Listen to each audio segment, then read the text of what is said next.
Assalamualaikum warahmatullahi wabarakatuh. Pada pertemuan belajar daring hari ini, Ibu akan membahas materi mengenai disintegrasi bangsa. Seperti yang pernah kalian dengar, disintegrasi bangsa ada juga integrasi bangsa memiliki arti yang berbeda. Disintegrasi bangsa artinya perpecahan, tidak adanya rasa persatuan dan kesatuan. Sedangkan integrasi bangsa justru sebaliknya, munculnya rasa persatuan dan kesatuan yang bisa membentuk dan memperkuat terbentuknya Persatuan dan Kesatuan NKRI. Nah, kemudian dengan adanya disintegrasi bangsa telah menyebabkan terjadinya beberapa kali pemberontakan di Indonesia atau konflik, di mana konflik-konflik yang pernah terjadi selama masa demokrasi liberal di Indonesia disebabkan oleh beberapa faktor. Yang pertama, faktor ideologi, yang kedua pemerintahan, yang ketiga masalah kepentingan atau vested interest. Konflik yang disebabkan oleh masalah ideologi contohnya adalah pemberontakan DITII dan pemberontakan Partai Komunis Indonesia. DITII, sebagai yang kita ketahui, pemberontakan ini ingin mengubah ideologi Pancasila dengan merubahnya dengan ideologi yang menggunakan syariat Islam. Sedangkan PKI ini ingin mengganti ideologi Pancasila dengan ideologi komunis.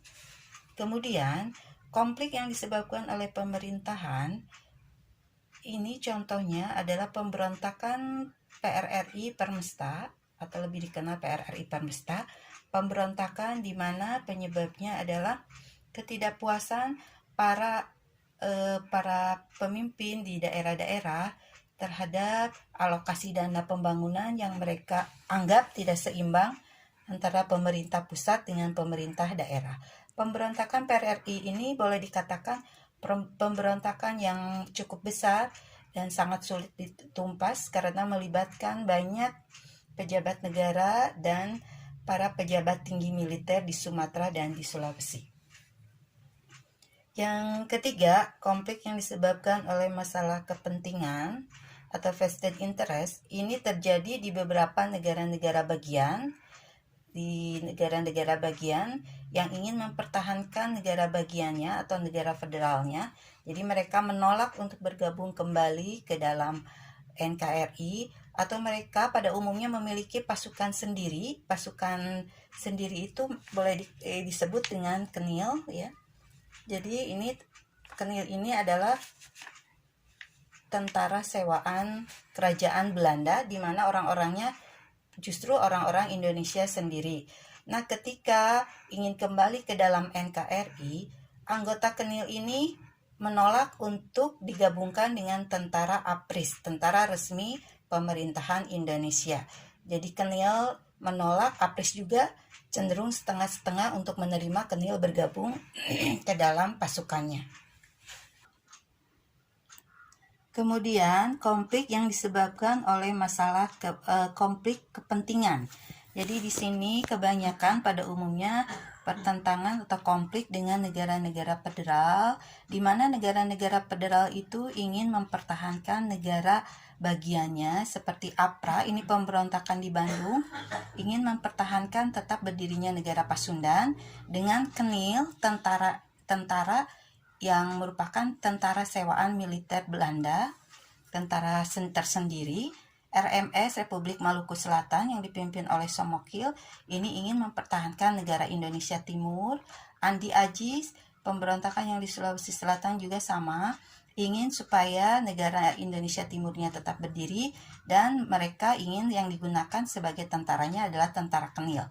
Jadi pemberontakan ini pada umumnya menolak untuk bergabung dengan APRIS, Tentara Angkatan Perang Republik Indonesia Serikat. Kemudian, latar belakang dari pemberontakan yang terjadi selama masa demokrasi liberal itu diantaranya pemberontakan PKI Madiun 1948. Pemberontakan ini disebabkan oleh keinginan dari pemimpin Amir Saripudin yang kemudian bergabung dengan Musso untuk mendirikan negara Soviet RI di Indonesia. Jadi ini juga sama, ingin menggantikan ideologi Pancasila dengan ideologi komunis. Kemudian yang kedua, pemberontakan APRA di Bandung atau Angkatan Perang Ratu Adil yang dipimpin oleh Westerling. Ini pemberontakan yang disebabkan salah satunya adanya pertentangan antara golongan federalis dan golongan unitaris. Golongan federalis adalah golongan yang ingin mempertahankan negara bagian, negara federal, sedangkan golongan unitaris adalah golongan yang ingin Indonesia kembali ke dalam bentuk negara kesatuan. Di samping itu, kelompok dari pemberontakan APRA ini ingin supaya negara Pasundan di Jawa Barat tetap berdiri dan ekonomi Belanda bisa dilindungi oleh mereka. Kemudian, pemberontakan di Jawa Barat yang cukup mencekam dan sangat lama berlangsungnya adalah pemberontakan DITI, Darul Islam Tentara Islam Indonesia di Jawa Barat pada awalnya yang menyebar ke Jawa Tengah, ke Aceh, ke Sulawesi Selatan. Jadi di sini pemberontakan DITI di Jawa Barat tujuan awalnya adalah ingin menggantikan ideologi Pancasila dengan syariat Islam. Di sini DITI di Jawa Barat dipimpin oleh Sekarmaji Kartosoewiryo. Kemudian DITI di Aceh yang dipimpin oleh Daud Bere. Ini penyebabnya adalah karena kekecewaan rakyat Aceh ketika status Aceh yang tadinya provinsi diturunkan menjadi karesidenan, kedudukannya menjadi lebih bawah. Tetapi pada umumnya kalau DITI di Jawa Barat ditumpas dengan operasi Pagar Betis, Bratayuda, nama operasinya. Jadi di sini ditulis nama operasinya karena ini operasi yang cukup terkenal ya, Pagar Betis dan Bratayuda. Sedangkan di Aceh ditempuh jalan damai dengan musyawarah kerukunan rakyat Aceh.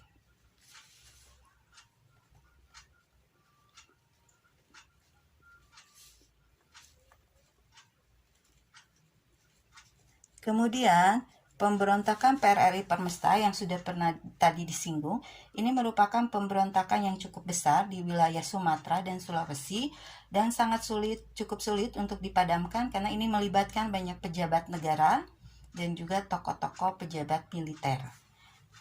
Nah, kemudian kita lanjutkan lagi ya.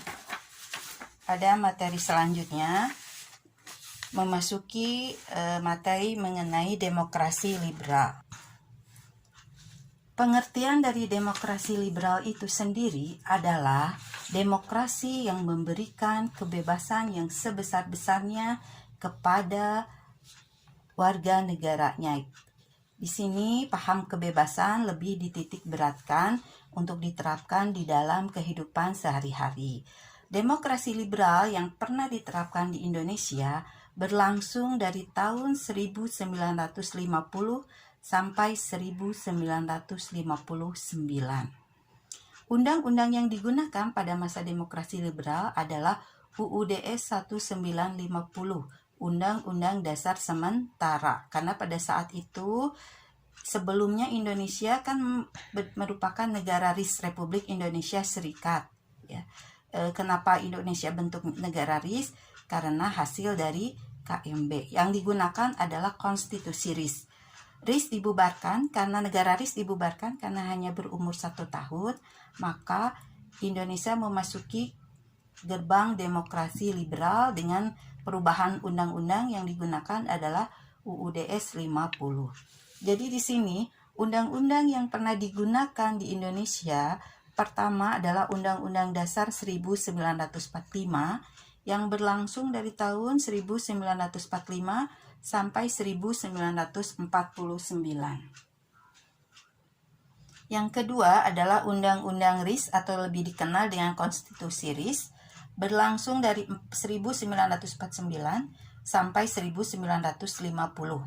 Bentuk negara serikat terbentuk ini karena hasil dari KMB. Jadi Indonesia pernah berbentuk negara serikat karena hasil dari konferensi meja bundar di mana Belanda memberikan Indonesia kedaulatan asalkan Indonesia bentuk negaranya serikat. Nah, kemudian ketika negara serikat atau Republik Indonesia Serikat dibubarkan, maka otomatis Undang-Undang RIS diganti menggunakan Undang-Undang Dasar Sementara 1950 yang tadi sudah disinggung di atas. Ini adalah undang-undang yang digunakan selama masa demokrasi liberal dari tahun 1950 sampai 1959. Nah, kemudian undang-undang selanjutnya adalah Undang-Undang Dasar 1945. Diterapkan, dipakai oleh bangsa Indonesia sejak dibubarkannya demokrasi liberal dari tahun 1959 sampai sekarang. Walaupun sudah beberapa kali, 4 kali mengalami perubahan atau amandemen. Nah, kemudian sistem pemerintahan yang digunakan adalah sistem pemerintahan parlementer, di mana di sini perbedaannya dengan presidensil. Kalau presidensil, kepala negara, kepala pemerintahan dipegang oleh presiden. Kalau parlementer, kepala negara dipegang oleh presiden, sedangkan kepala pemerintahan dipegang oleh perdana menteri. Di sini keluar maklumat nomor 10 wakil presiden. Sistem pemerintahan yang digunakan pada masa demokrasi liberal adalah sistem pemerintahan parlementer sesuai dengan maklumat nomor 10 Wakil Presiden tanggal 14 November 1950. Nah, kemudian ciri dari demokrasi parlementer ini di mana kepala negara itu menjabat sebagai presiden sedangkan pemerintahannya dijalankan dan dilaksanakan oleh Perdana Menteri. Beda dengan sistem presidensil di mana pemerintahan dan kepala negara dijabat hanya oleh presiden. Nah, kemudian sistem multipartai. Pada saat sidang PPKI yang ketiga tanggal 22 Agustus 1945 ditetapkan bahwa PNI lah sebagai partai tunggal. Tetapi kemudian banyak protes dan sebagainya, keluarlah maklumat 3 November 1945 yang menyatakan pembentukan partai-partai politik di Indonesia. Ciri berikutnya pada masa sistem multipartai adanya partai oposisi, artinya partai yang tugasnya mengontrol dan mengawasi jalannya pemerintahan. Kemudian pada masa demokrasi liberal juga keberhasilannya adalah berhasil melaksanakan pemilu untuk pertama kalinya, yaitu tahun 1955 yang dilaksanakan pada masa Kabinet Burhanuddin Harahap. Nah, pemilu ini dibagi menjadi dua tahap, yaitu 29 September 1955 untuk memilih DPR dan 15 Desember 1955 untuk memilih konstituante. Apa itu konstituante? Konstituante itu badan pembuat undang-undang dasar.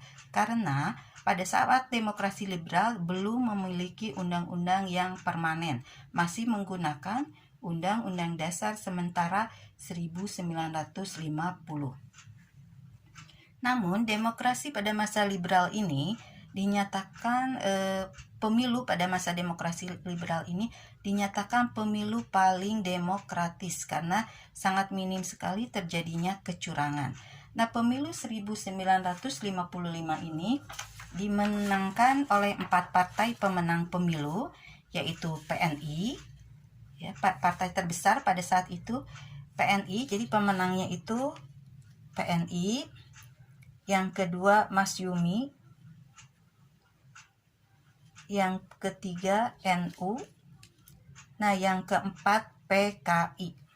Jadi inilah partai-partai pemenang pemilu pertama pada tahun 1955.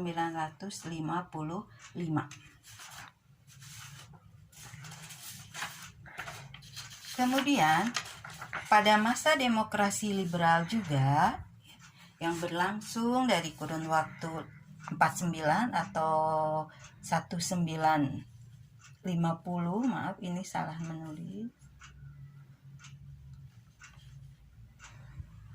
Di sini pada masa demokrasi liberal ini ditandai juga oleh kehidupan